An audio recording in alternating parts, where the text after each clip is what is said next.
Ini yang kontroversial. Tafsirnya Al-Hallaj terhadap iblis dan Fir'aun. Jadi katanya Al-Hallaj ini potongan, di depannya panjang tentang iblis dan Fir'aun. Jadi maka iblis dan Fir'aun adalah sahabat dan guruku, dan dengan mereka aku menemukan jalanku. Oh, ini hati-hati, kamu gak boleh jadi bahan khutbah Jumat ini.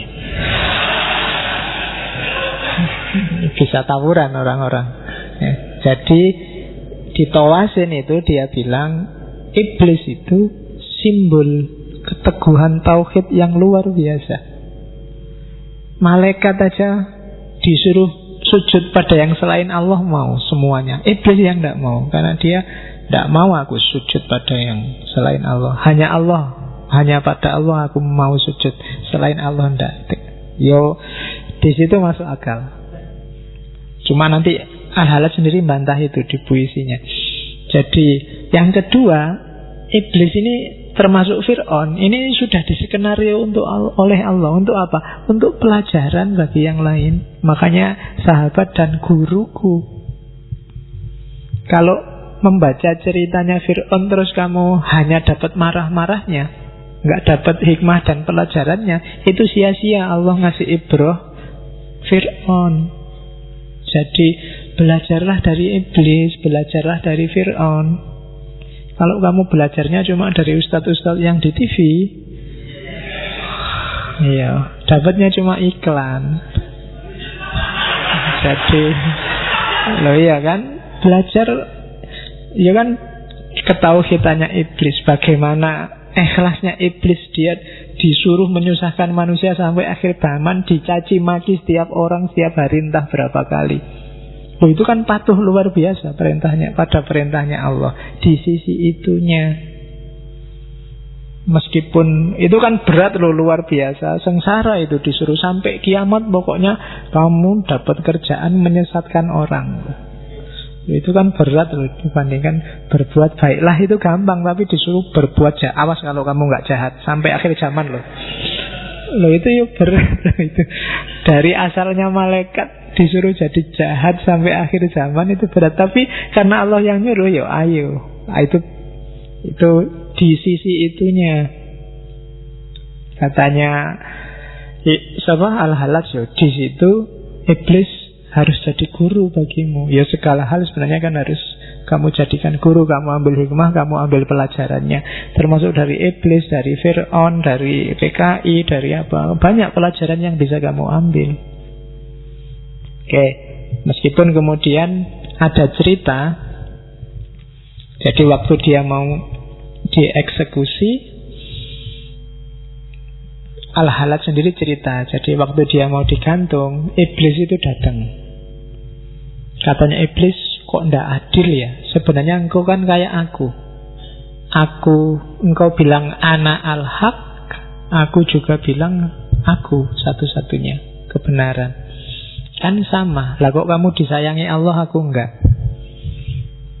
Lah kok kamu jadi wali, aku malah jadi iblis? Katanya Al-Hallaj, ndak.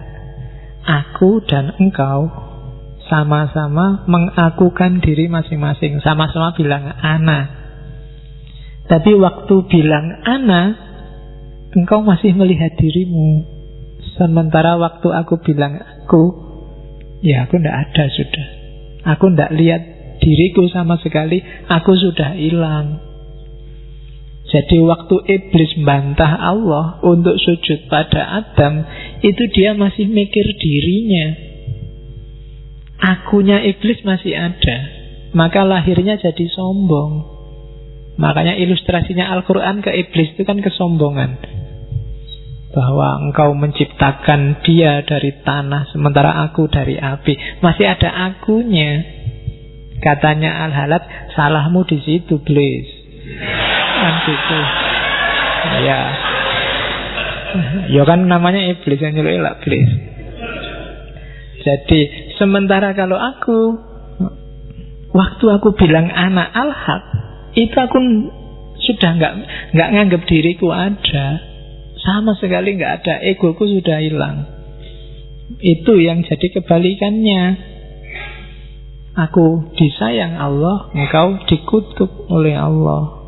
Jadi akunya, salahnya Fir'aun juga begitu. Karena dia bilang anak al-haq podo, kayak al-halaj.